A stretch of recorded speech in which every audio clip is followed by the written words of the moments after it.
of my favourite things when I meet MPs, or when I meet kind of generally journalists, is to ask them, what do you think the average median wage in Britain is? You say, so half of the country earns less, half of the country earns more.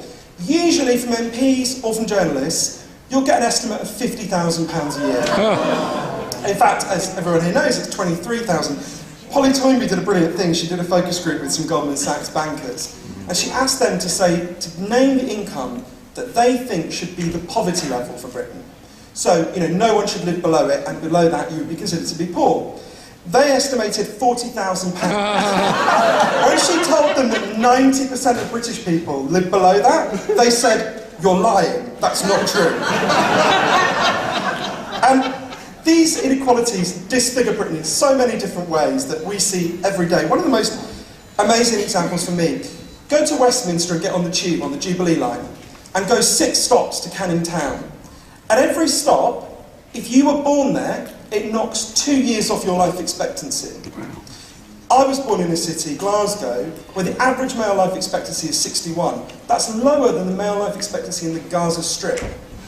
And if you look at the ways this affects us, there's a brilliant book, and Kate, who's coming, is the author of it, in fact, called The Spirit Level, that looks at the different ways this inequality transforms Britain in ways that really have a terrible effect on all of us. One of them is, it's really interesting, we now know something, a very important magic number, and it's the number at which growing wealth stops making you happy. If you go to Congo, if you go to Ethiopia, there's an obvious way to make people happier. Give them more food, give them the ability to keep themselves warm. At a certain level, up to a certain level, obviously having more stuff makes you happier. But we now know that once you reach $25,000 a year, something strange happens. Diminishing returns kick in. You actually stop being made happier at quite a rapid rate. The graph tails off. So, and when you reach the level of income that we now have in Britain, the average person, actually running harder and harder on a treadmill to get more and more stuff doesn't make you happy. And there's some interesting questions about why that is. One of the most interesting reasons is, as you run more and more, you get a more unequal society. And that actually, the level of inequality we now live with, we now know, is something that is not very well suited to our species. We evolved in hunter-gatherer tribes that were incredibly egalitarian, and we still carry with us all the cultural expectations of those hunter-gatherer tribes. And one of them is, in those tribes you didn't get gaps of, the person at the top was not 100 times richer, didn't have 100 times more stuff, didn't have 100 times more status than the person at the bottom. We didn't evolve for those kind of gaps. They're very weird to us. And actually, we now know what happens when you have those gaps. If you compare Japan and Sweden, right? Really different countries, culturally hugely different. But they have one important thing in common. They have relatively low inequality for a developed country.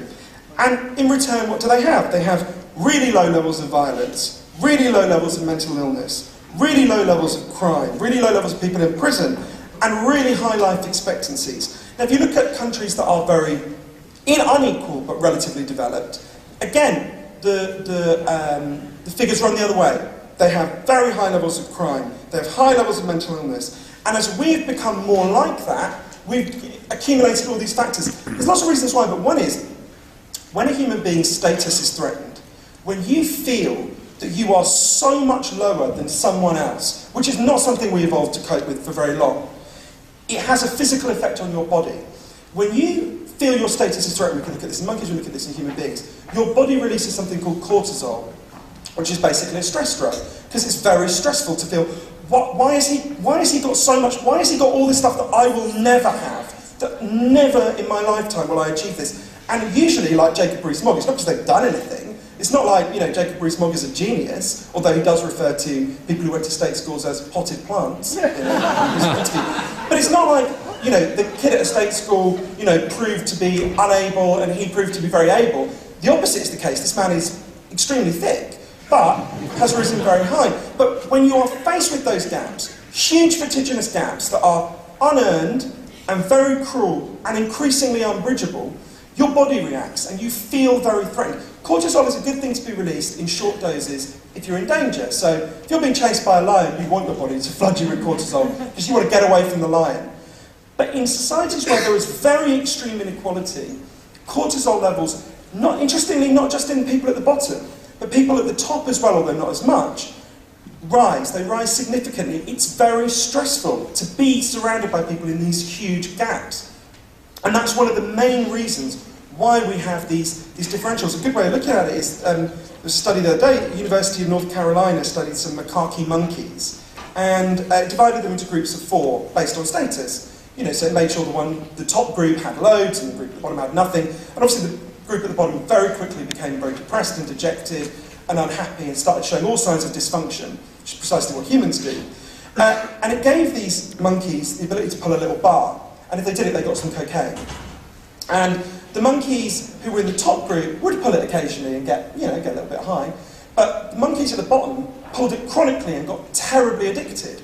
Now, we know with other macaque groups that aren't so unequal, they don't do that. They all, when they have relatively equal macaque groups, they all take a little bit of coke, but not very often.